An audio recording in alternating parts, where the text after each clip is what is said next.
ওমানের ভিসা নিয়ে আপনার প্রশ্নের জন্য সর্বশেষ আপডেট নিচে দেওয়া হলো।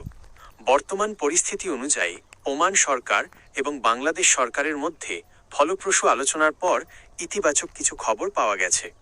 ওমানের ভিসা চালুর সর্বশেষ খবর মার্চ 2026।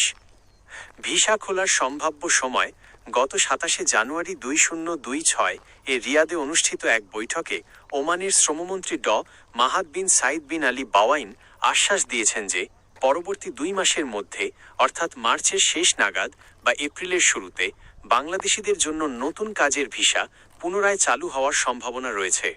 মার্চ মাসের অবস্থা বর্তমানে মার্চ 2026 ভিসা খোলার প্রক্রিয়াটি চূড়ান্ত পর্যায়ে রয়েছে। সরকারের উচ্চ পর্যায়ের আলোচনা অনুযায়ী চলতি মাসের শেষ নাগাদ বা তার খুব কাছাকাছি সময় আনুষ্ঠানিক ঘোষণা আসার জোরালো সম্ভাবনা আছে। তবে এখনও পর্যন্ত ঢালাওভাবে সব ক্যাটাগরির ভিসা খোলার নির্দিষ্ট দিনক্ষণ ঘোষণা করা হয়নি। কেন বন্ধ ছিল? ওমান সরকার মূলত দেশটিতে থাকা অনিয়মিত ও নথিপত্রহীন প্রবাসী কর্মীদের বৈধ করার রেগুলারাইজেশন কাজকে প্রাধান্য দেওয়ার জন্য 2023 সাল থেকে নতুন ভিসা সাময়িকভাবে স্থগিত রেখেছিল। এখন সেই প্রক্রিয়া প্রায় শেষ পর্যায়ে হওয়ায় ভিসা খোলার সিদ্ধান্ত নেওয়া হয়েছে। গুরুত্বপূর্ণ কিছু তথ্য যা আপনার জানা প্রয়োজন। বিষয়: বর্তমান অবস্থা।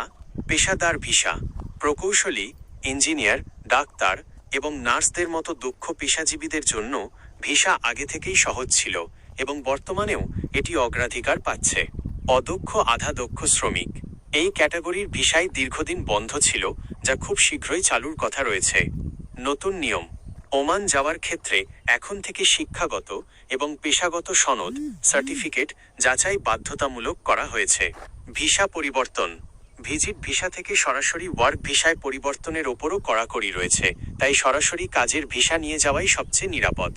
সতর্কতা: যেহেতু এখনও সব ক্যাটাগরির ভিসা পুরোপুরি উন্মুক্ত হয়নি, তাই এই সময়ে কোনো দালালের মাধ্যমে অগ্রিম টাকা লেনদেন না করাই ভালো। সঠিক তথ্যের জন্য নিয়মিত বিএমইটি বা ওমান দূতাবাসের ওয়েবসাইটে নজর রাখুন। আপনি কি বিশেষ কোনো পেশার, যেমন কনস্ট্রাকশন বা ড্রাইভিং ভিসার ব্যাপারে জানতে চাচ্ছেন?